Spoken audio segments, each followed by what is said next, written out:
ایران میں ایک بہت بڑے بت کو آج جلایا گیا ہے جس کو بال کہا جاتا ہے. جتنے بھی لوگ تھے ان کے بارے میں بتایا جاتا ہے کہ بما ایپسٹین، اس کی بیوی، اس کی گرل فرینڈ اور اس کے تمام ٹیم ممبرز اور یہاں تک کہ وہ لوگ جو چھوٹی کمسن بچوں کے ساتھ زیادتی کرتے تھے جسمانی، یعنی ہم نیوکلیر بم بنائیں یہ سوالیہ نشان ہے، مگر نیوکلیر پاور کا استعمال کرتے ہوئے، انرچ یورینیم کا استعمال کرتے ہوئے ہم اپنے میزائلز بنائیں، ہم اپنے پاور پلانٹس بنائیں، یہ لازمی ہوگا. یعنی یہ سب کچھ کوئی اندر کا آدمی کر سکتا تھا، لہٰذا اندر کے آدمی نے کر دیا. اور بالکل ایسی ایک strategy Nitin Yahoo Donald Trump کے ساتھ، امریکہ کے ساتھ شیئر کرنے والے ہیں کہ بت فروشی کی تمنا ہمارے دل میں ہے، دیکھنا ہے زور کے سلامتی ہے. اگر آپ چاہتے ہیں کہ آپ کے بچے چاہے وہ مشرق میں رہتے ہوں یا مغرب میں، یورپ میں، آسٹریلیا میں، امریکہ میں، دبئی میں یا پھر کینیڈا میں، دنیا کے کسی بھی حصے میں، اگر وہ ان اساتذہ کے سائے میں رہنا چاہتے ہیں، گائے بگائے ان کے ساتھ نصیحت حاصل کرنا چاہتے ہیں، قرآن کی تعلیم ہو، مذہب کی بنیاد ہو، عقائد ہو، فقہ ہو، یا وہ بیسک چیزیں ہوں جو ان کے اخلاق کو مضبوط بناتی ہیں، انہیں اپنے کلچر کے ساتھ جوڑتی ہیں، تو پھر آپ کو ربانی کڈز اکیڈمی میں اپنے بچوں کا داخلہ کروانا ہی پڑے گا. ایک ایسا ادارہ ہے جو گلوبلی سب کو جوڑتا ہے اور ایک بہترین اساتذہ کی زیر پرستی، ان کی زیر سایہ، ان کی زیر نگرانی جاری و ساری ہے. فوراً سے کلک کریں، ویب سائٹ پہ جائیں، رابطہ کریں اور اپنے بچوں کا ایڈمیشن کرائیں تاکہ آپ کو دنیا بھر کے مذہبی اور اخلاقی معیاروں کے سائے میں اپنے بچوں سلامتی ہے. ان آنکھوں پہ جو ہدایت پہ نظریں جمائے بیٹھی ہیں، ان کانوں پہ جو ذکر خیر کے منتظر رہتے ہیں اور ان قدموں پہ جو ہدایت کی راہ پہ گامزن ہے. السلام علیکم ورحمۃ اللہ وبرکاتہ. تمام تعریفیں خدائے بزرگ برتر کے لیے، درود لامحدود محبوب حدود راحت اللہ شکین مراد المشتاقین حضرت محمد مصطفیٰ، آپ کے آل پاک، آپ کے جانب پر. ایران میں ایک بہت بڑے بت کو آج جلایا گیا ہے جس کو بال کہا جاتا ہے. شاعر نے کہا تھا کہ بت فروشی کی تمنا اب ہمارے دل میں ہے، دیکھنا ہے زور کتنا بازوئے قاتل میں ہے. بازوئے قاتل نہیں معلوم کس کی طرف اشارہ ہے، مگر یہ جو بازوئے بل ہے، یعنی بازوئے بت جس کو بال کہا جاتا ہے، اس کی ایک بڑی تاریخی حیثیت ہے.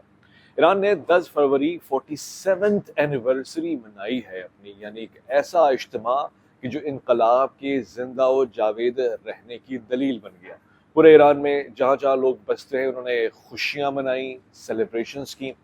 ایک پل کے لیے تو خبر یوں دینے کے لائق تھی کہ پورا ایران اور ایران کا آسمان بم دھماکوں اور زوردار چنگاریوں کے ساتھ بھر گیا.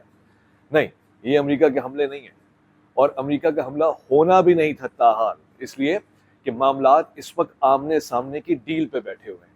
یہ کچھ حملے اور بم بارود اور جو پٹاخے آپ کو نظر آ رہے ہیں، یہ 47th اینیورسری کی خوشی میں ہے، جس میں انقلاب کو آج تک 47 سال کی عمر تک اب تک اسی طرح مضبوط پھیلتا ہوا، ایک ملک کی سرحد سے نکلتے ہوئے دوسرے اور تیسرے ملک تک پہنچتا ہوا دکھائی دیا جا رہا ہے. وہی لوگ جو اب سے کچھ دیر پہلے تبصرہ کر رہے تھے کہ شاید ایران میں وہاں کی اپنی عوام آیت اللہ اور ان کی اس حکومت کے خلاف ہے، اسلامی نظام کے خلاف ہے، اس ریجیم کے خلاف ہے، آج وہ دیکھ کر خاموش ہے، حیران ہے کہ یہ عوام جو اس طرح سے پیش آ رہی تھی کہ گویا حکومت کا تختہ الٹ دے گی، اصل عوام یہ ہے جو روڈوں پہ نکل کر سیلیبریشن کر رہی ہے بغیر کسی معاوضے کے، یعنی نظام حکومت کو سراہ رہی ہے، اس کی حوصلہ افزائی کر رہی ہے. دوسری طرف آپ کے علم میں ہے کہ ایران نے جو موجودہ ہونے والی جنگ ہے، جس کے سب سے زیادہ امکانات ہیں، جو پرشین سی میں، عربین سی میں، اس پورے ریجن میں جنگیں لے کے ابراہم لنکن جیسا بڑا جہاز اور امریکہ کے ساز و سامان کھڑے ہوئے ہیں، اس کی ڈائلاگ سیشن کو، یعنی ایک ڈسکشن کو ترکی میں رکھوایا گیا تھا. ترکی اس کو ہوسٹ کر رہا تھا، مگر بیک وقت ترکی ایک اور حرکت کر رہا تھا، جس کی وجہ سے ایران نے اس پورے سلسلے کو ترکی استنبول سے ہٹا کر عمان میں رکھوایا. نہیں، امریکہ سے کہا ایسے کر کے بیٹھ کے کہ بات سنو، مذاکرات بھی ہوں گے تو ہماری شرائط کے اوپر، اور جگہ کا انتخاب بھی ہوگا تو ہماری مرضی سے. ہم ترکی میں نہیں، عمان میں بیٹھیں گے، ہم بالکل اس جگہ بیٹھیں گے جہاں تمہارے جنگی جہاز کھڑے ہوئے ہیں، اور میں نے جیسے آپ سے کہا تھا کہ ہو سکے تو بالکل جنگ کے میدان کے اوپر بیٹھ کے بات ہوگی. ترکی میں کیوں نہیں رکھوایا؟ کہ ترکی نے ایک وقت میں بفر زون کا اعلان کر دیا کہ اب ہمیں لگ رہا ہے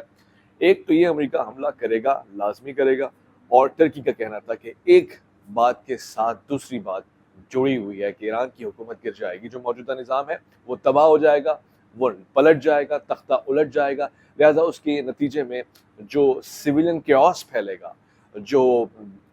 نظام دھرم بھرم ہوگا، لوگ بارڈر کراس کریں گے اور ٹرکی میں داخل ہو جائیں گے. بے شمار لوگ ایسے مائگریٹ کرتے ہیں جو کسی ملک کی حکومت گرتی ہے یا وہاں پہ جو نظام ہوتا ہے وہ الٹ جاتا ہے اور پھر نیا نظام آتا ہے. تو اس خطرے کے پیش نظر، جیسے کہ ہر ملک کو اپنا حق حاصل ہے، انہوں نے بھی اپنی بارڈر کو ایک بفر زون دے دیا، بارڈرز کو سیج کرنا شروع کر دیا، سخت سے سخت ترین بنانا شروع کر دیا، جس سے ایک سمبولک میسج یہ گیا کہ ہم آلریڈی انڈرسٹوڈ ہیں کہ یہ نظام تو گیا، یہ حکومت تو گئی. مگر آج ایران نے اس 47 اینیورسری کو منا کر ترکی کو بھی حیران کیا، عمان کو بھی حیران کیا اور امریکہ کو بڑا پریشان کیا. امریکہ کو کیسے پریشان کیا اور اس بت بال کا کیا تعلق ہے، یہ ذرا میں آپ کو بتانا چاہتا ہوں. سب سے پہلے آپ دیکھیں یہ ایران کے کس مقام کے اوپر اتنا بڑا بت سجا کر بنا کر اس کو ایسے بٹھا کر اور پھر آگ لگا دی گئی. بیچ میں اس میں اسٹار آف ڈیوڈ بھی بنایا گیا، لکھا گیا بال، اور اس کو میں یوں کہوں گا کہ صہیونی نظام کے ساتھ بھی ایک رغبت دی گئی، اس کے بھی علامات بنائے گئے، سمبولکلی اس کو پریزنٹ کیا گیا. مگر جب اس بت کو آگ لگائی گئی تو بہت سارے لوگوں کو، بت کو نہیں بہت سارے لوگوں کو بھی آگ لگی. سلامتی ہے. اگر آپ چاہتے ہیں کہ آپ کے بچے چاہے وہ مشرق میں رہتے ہوں یا مغرب میں، یورپ میں، آسٹریلیا میں، امریکہ میں، دبئی میں یا پھر کینیڈا میں، دنیا کے کسی بھی حصے میں، اگر وہ ان اساتذہ کے سائے میں رہنا چاہتے ہیں، گائے بگائے ان کے ساتھ نصیحت حاصل کرنا چاہتے ہیں،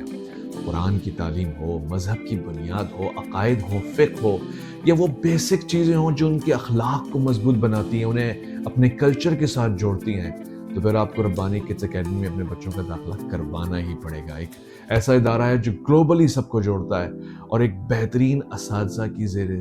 پرستی، ان کی زیر سایہ، ان کی زیر نگرانی جاری و ساری ہے. فوراً سے کلک کریں، ویب سائٹ پہ جائیں، رابطہ کریں اور اپنے بچوں کا ایڈمیشن کرائیں تاکہ آپ کو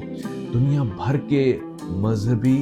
اور اخلاقی معیاروں کے سائے میں اپنے بچوں کو پرورش دینے کا موقع مل جائے. تو یہ جو آپ بہت بڑا سا بت جلتا ہوا دیکھ رہے ہیں بال نامی، اس کی ایک ہسٹوریکل سگنیفیکنس ہے، ایک اہمیت ہے، ایک سمبولزم ہے جس کو یہ ریپرزینٹ کرتا ہے. اور ایران نے کیوں اتنے بڑے بت کو بنایا اور پھر جلایا، اس کی ایک وجہ ہے. ہسٹوریکلی اگر آپ دیکھیں تو بال آج سے یعنی 4000 قبل مسیح سے 200 قبل مسیح تک پوجا جاتا تھا، عبادت کی جاتی تھی. اور پھر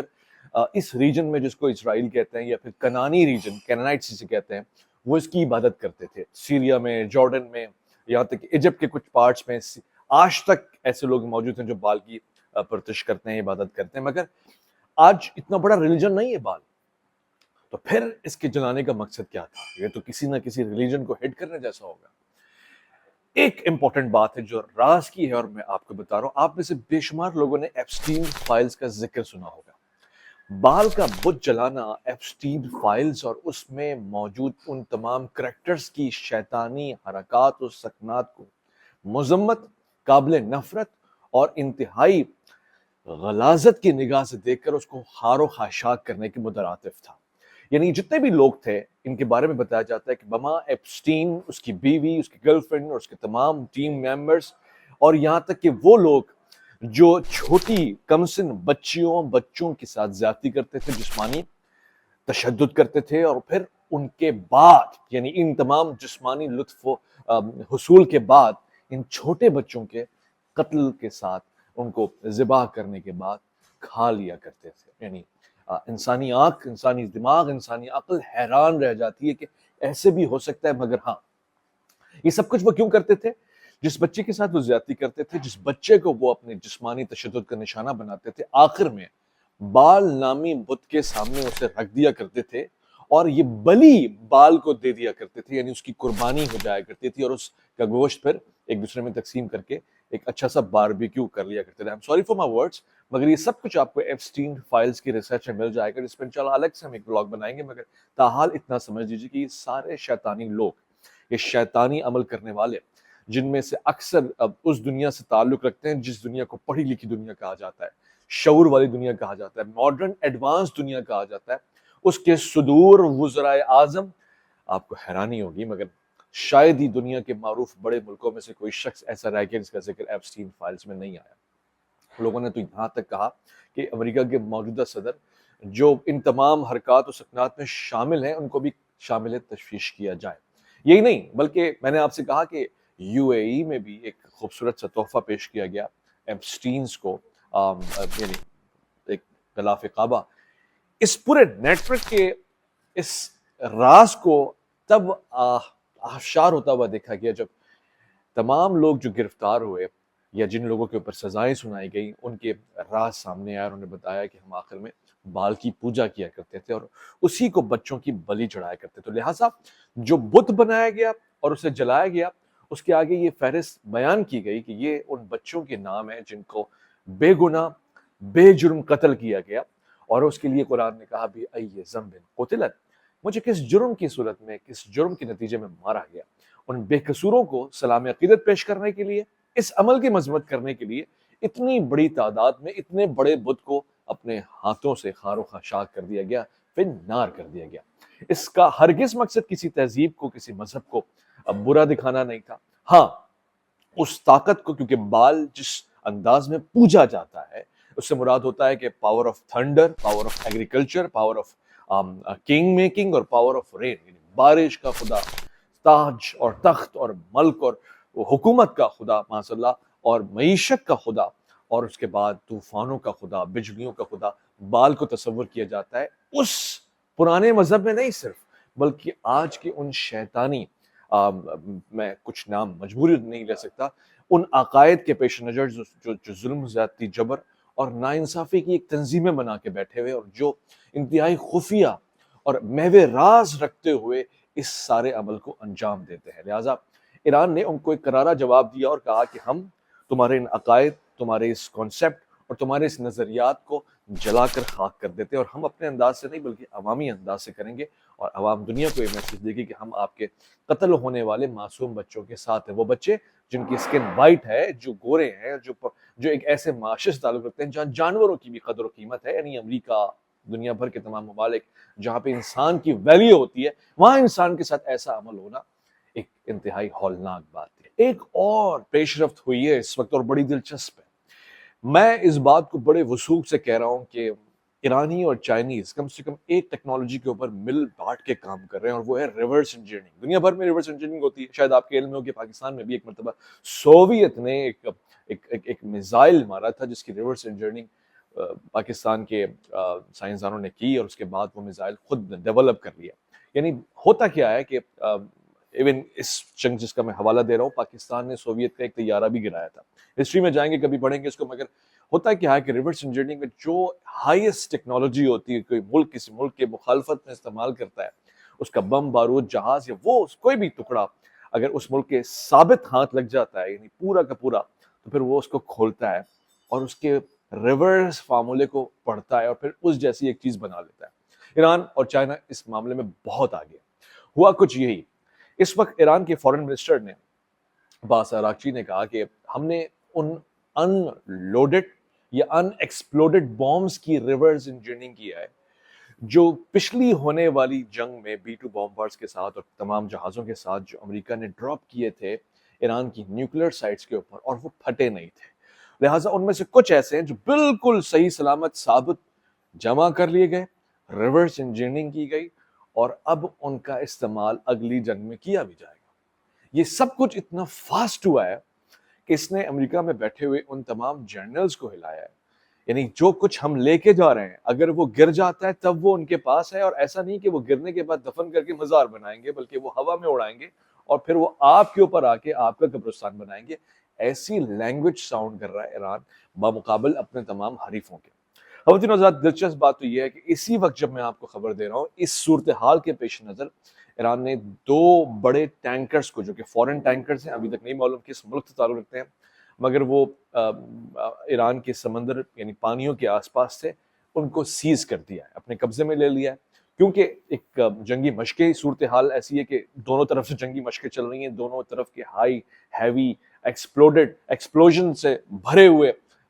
جنگی طیارے کھڑے ہوئے ہیں, مگر اس کے ساتھ ساتھ دونوں ایک دوسرے کو دیکھ کر تیار بھی کھڑے ہوئے ہیں.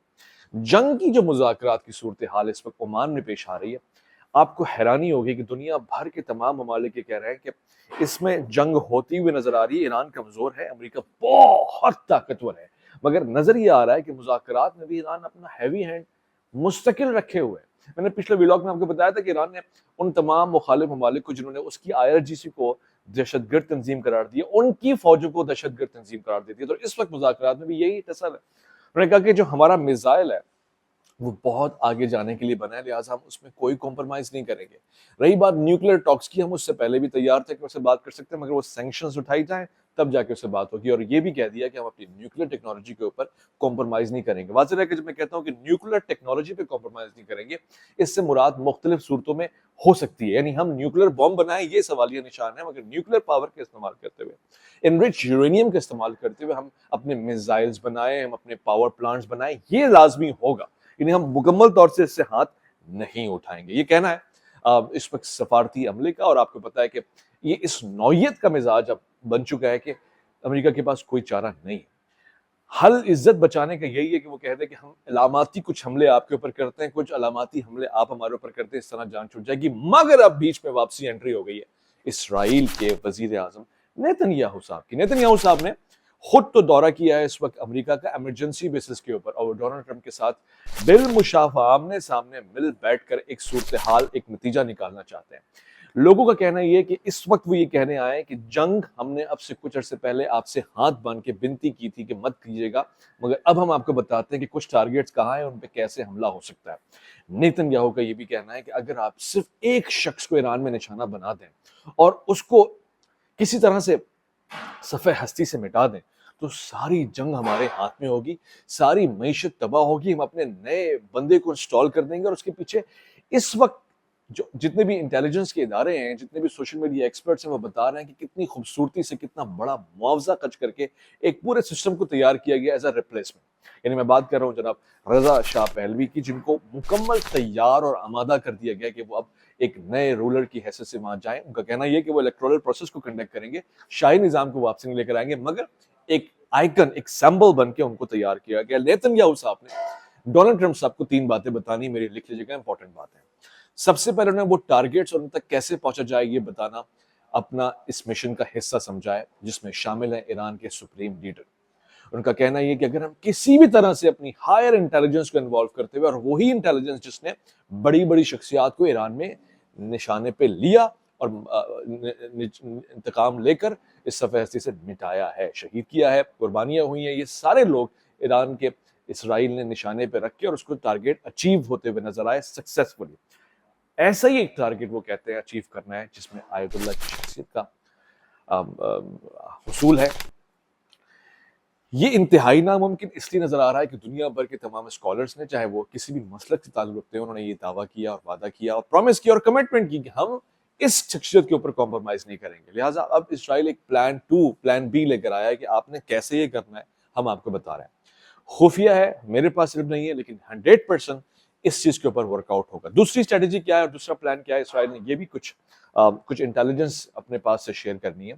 جو نیتن یاہو کی اس موجودہ ایمرجنسی والی میٹنگ کا حصہ ہے، جس میں انہوں نے ایک نئی شخصیت، جو آنے والی شخصیت ہے، اس کے حوالے سے ابھی سے ٹارگیٹ بنانا شروع کر دیا۔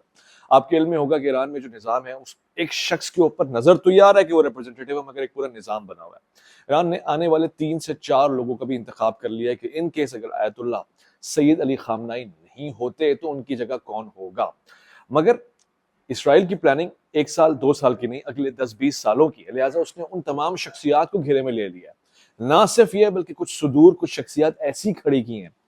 جیسے کہ اس نے پہلے کی تھی مقابلہ کرنے کے لیے۔ خواتین حضرات، آپ کو شاید علم نہ ہو، ظاہر اس وقت حسن نصر اللہ، یعنی سید حسن نصر اللہ، جن کو لبنان میں اسرائیل نے اپنے ہوائی حملوں کے ذریعے شہید کیا تھا، نشانے پہ لیا تھا، وہ بھی ان کے قاتلوں، یعنی جتنے بھی لوگ ان کے آس پاس تھے، ان سب کو جب گرفتار کیا گیا، جب ان میں سے کچھ لوگوں کی تفتیش کی گئی، آج 2 لوگوں نے یہ تسلیم کر لیا ہے کہ جو قریب ترین لوگ تھے، انہوں نے ایکسس دیا سید حسن نصر اللہ کا اسرائیل کو، بتایا کہ بنکرز کہاں ہیں، کتنے انڈر گراؤنڈز ہیں، کس ٹائم پہ دروازے کھلتے ہیں، کس ٹائم پہ موومنٹ ہوتی ہے۔ یعنی یہ سب کچھ کوئی اندر کا آدمی کر سکتا تھا، لہٰذا اندر کے آدمی نے کر دیا، اور بالکل ایسی ایک strategy Nitin Yahoo Donald Trump کے ساتھ، امریکہ کے ساتھ شیئر کرنے والے ہیں کہ اندر کے آدمیوں نے اندر کے آدمیوں کے بارے میں اندر کی کیا بات بتائی جس سے نہ آدمی رہے گا اور نہ کوئی شکایت رہے گی. دونوں طرف جنگ کی تیاری مکمل عروج کے اوپر ہے. اسرائیل اس وقت اپنے ہیلی کاپٹرز کو موو کر رہا ہے. مین وال ہیلی کاپٹرز کو موو کرتے ہوئے ایک ہیلی کاپٹر خراب بھی ہو گیا, اس کو پھر ٹو کیا گیا اور پھر وہ ٹو بھی لیک کر گیا اور وہ زمین پہ گر گیا. ایسے بے شمار نقصانات ہوتے ہیں جب جنگ کی تیاری ہو رہی ہوتی ہے. اس طرف یو ایس اے نے تھارڈ سسٹم اپنا جو میزائل ڈیفینس سسٹم ہے, جو میں سمجھتا ہوں کہ اس وقت نمبر 1 ہی ہوگا دنیا بھر میں, اس سے بڑھ کے کچھ نہیں ہے, جو اس نے اسرائیل کو گفٹ کیا تاکہ ایران کے ballistic missiles, cruise missile, supersonic missiles کا دفاع کیا جا سکے, ان سے روکا جا سکے. وہ مڈل ایسٹ میں لگا دی ہیں. یہ گارنٹی دے کہ اگر ایران نے دھمکی دی ہے کہ بدلے میں کسی بھی جگہ سے اگر ہم پہ حملہ ہوا, چاہے قطر ہو, سعودیہ ہو, یمن ہو, کسی بھی جگہ سے, عراق ہو, سیریا ہو, جارڈن ہو, ہم بدلے میں اسی جگہ کو رات میں دن کے تارے نہیں, دن میں دن کے تارے, یعنی دن میں تارے دکھا دے کہ یہ کہنا دعویٰ کیا تھا. لہٰذا انہوں نے ان تمام جگہوں پہ تھارڈ سسٹم انسٹال کر دیا کہ اگر تمہیں ایران نے کچھ کہا بیلسٹک میزائل یا ایکس وائی زیڈ, تو ہم تمہیں دفاع کر کے بچا لیں گے ان اینٹی بیلسٹک میزائلز کے ذریعے سے. مگر یہ تیاریاں ایران کی بنسبت کتنی امپورٹنٹ ہے یہ میں آپ کو بتاؤں. ایران نے ریسنٹلی ایک اور اچیومنٹ کی ہے, خورم شیر. شاید میں نے آپ کے سامنے اس کا پچھلے ولاگ میں ذکر کیا ہو. ایک ایسا نیا میزائل انہوں نے داغ دیا ہے, نیا میزائل ایجاد کر دیا ہے جس نے دنیا بھر کو پریشان کر دیا ہے. یعنی ایک نئی چیز دنیا میں آ گئی ہے. تو یہ جو خورم شیر میزائل ہے, اس کی خاصیت کیا ہے؟ 4 باتیں سن لیں. زیادہ وزید آپ کو اور مجھے کوئی سائنس تو اس کی پڑھی بھی نہیں ہے کہ ہم بیٹھ کے اس کے پورے آپریشن کو ڈسکس کریں, مگر یہ 4 باتیں کافی ہیں اس سے ماقبل جتنے میزائل ہیں ان کو سمجھنے کے لیے, اور اس کے بعد کیا ہو سکتا ہے اس کو سمجھنے کے لیے. 2000 کلومیٹر تک کی رینج ہے, 1500 kgs تک یہ اپنا ملبہ اٹھا سکتا ہے, یعنی بم, بارود, اسلحہ اور وہ تمام چیزیں اٹھا کے کیری کر سکتا ہے. اور پھر اس کی خاص بات یہ کہ اس کا منوربل بہت زبردست ہے. یعنی یہ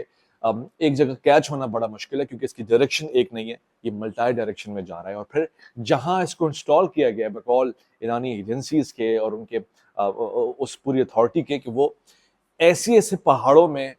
انڈر گراؤنڈ بیسمنٹ بنا کر, غاروں کی بیسمنٹ بنا کے انسٹال کیا گیا ہے کہ وہ کم وقت میں نشانے کو تباہ و برباد کرنے کے لیے تیار اور آمادہ بیٹھا ہوا ہے. یعنی اگر بھی میں ایک مثال دے رہا ہوں کہ اگر ایک بارڈر سے کوئی اندازہ لگایا کہ یہاں پہ رکھے ہوئے وہ تھارڈ یا خورم شیر میزائل ہم یہیں پہ مار دیں گے, تو وہ انتہائی ناممکن ہے کیونکہ وہ پہاڑوں میں رکھے ہوئے ہیں, غاروں کے اندر دبے ہوئے, بیسمنٹس ان کی بنی ہوئی. لہٰذا اب اگر بدلے میں اس جگہ کو ٹارگیٹ کر کے حملہ کیا جاتا ہے تو وہ بھی ناممکن ہو جائے گا. پلس ڈائریکشنز ایک نہیں ہے, یعنی ایک جگہ نہیں رکھا ہوا کہ ایک ہی جگہ پہ سارے 100,000 جمع کیے ہوں. کہہ رہے ہیں ہم نے اس کو پھیلا دیا ہے بارڈرز میں, اور جب آپ حملہ کریں گے تو مختلف ڈائمنشن سے حملہ ہوگا. یعنی اب اگر مثال کے طور پہ ایران اسرائیل کے اوپر حملہ کرتا ہے ویسے ہی جیسے اس نے پچھلے دنوں میں کیا تھا 12 دن کی جنگوں میں, تو وہ سارے میزائلز آپ دیکھ رہے تھے کہ ایک جگہ سے آ رہے تھے, بڑے پیار سے وہ تشریف لاتے تھے, لگتے تھے, کچھ تباہ کرتے تھے, کچھ وہ تباہ ہو جاتے تھے. مگر اب اس کا کہنا یہ ہے کہ ان کی ڈائریکشنز بہت ظاہر, ملک کی ڈائریکشن تو ایک ہی ہوگی مگر پھر بھی وہ ایک ساتھ آئیں یہ نہیں ہوگا, کچھ آگے کچھ پیچھے, کچھ مشرق سے, کچھ مغرب سے, کچھ شمال سے, کچھ جنوب سے, اور کچھ اوپر سے آئیں گے. یہ ہے سارا خورم شیر کا کمال. ان تمام چیزوں کے پیش نظر ظاہر امریکہ مکمل تیار کھڑا ہوا ہے. آنے والے دنوں میں نے پچھلے ولاگ میں آپ کو بتایا تھا کہ جنگ ہوتی ہوئی نظر نہیں آ رہی, مگر جنگ کے ذریعے تنگ ہوتے ہوئے ضرور نظر آئیں گے دونوں. ڈونلڈ ٹرمپ پہ اتنا سخت پریشر ہے شاید ہی زندگی میں کبھی رہا ہو, اس لیے کہ ایک طرف ایپسٹین فائلز کا ذکر چل رہا ہے, دوسری طرف ایران کی فائلز, یعنی ایران جو فائلیں کھول کے بیٹھا ہوا ہے وہ سب دیکھ رہے ہیں کہ اتنا بڑا ملک, ورلڈ سپر پاور, امامے اور کعبہ اور ابا کے پاؤں تلے روندا جا رہا ہے, وہ کسی طور سے ماننے کو تیار نہیں ہے. عجیب بات ہے. میں پھر سے شعر دہرا دیتا ہوں اگر آپ کو سنائی نہیں دیا ہو تو. بت فروشی کی تمنا اب ہمارے دل میں ہے, دیکھنا ہے زور کتنا بازو قاتل میں ہے. سلامتی ہے اگر آپ چاہتے ہیں کہ آپ کے بچے چاہے وہ مشرق میں رہتے ہوں یا مغرب میں, یورپ میں, آسٹریلیا میں, امریکہ میں, دبئی میں یا پھر کینیڈا میں, دنیا کے کسی بھی حصے میں, اگر وہ ان اساتذہ کے سائے میں رہنا چاہتے ہیں, گائے بگائے ان کے ساتھ نصیحت حاصل کرنا چاہتے ہیں, قرآن کی تعلیم ہو, مذہب کی بنیاد ہو, عقائد ہو, فقہ ہو, یا وہ بیسک چیزیں ہوں جو ان کے اخلاق کو مضبوط بناتی ہیں, انہیں اپنے کلچر کے ساتھ جوڑتی ہیں, تو پھر آپ کو ربانی کڈز اکیڈمی میں اپنے بچوں کا داخلہ کروانا ہی پڑے گا. ایک ایسا ادارہ ہے جو گلوبلی سب کو جوڑتا ہے اور ایک بہترین اساتذہ کی زیر پرستی, ان کی زیر سایہ, ان کی زیر نگرانی جاری و ساری ہے. فوراً سے کلک کریں, ویب سائٹ پہ جائیں, رابطہ کریں اور اپنے بچوں کا ایڈمیشن کرائیں تاکہ آپ کو دنیا بھر کے مذہبی اور اخلاقی معیاروں کے سائے میں اپنے بچوں کو پرورش دینے کا موقع ملے.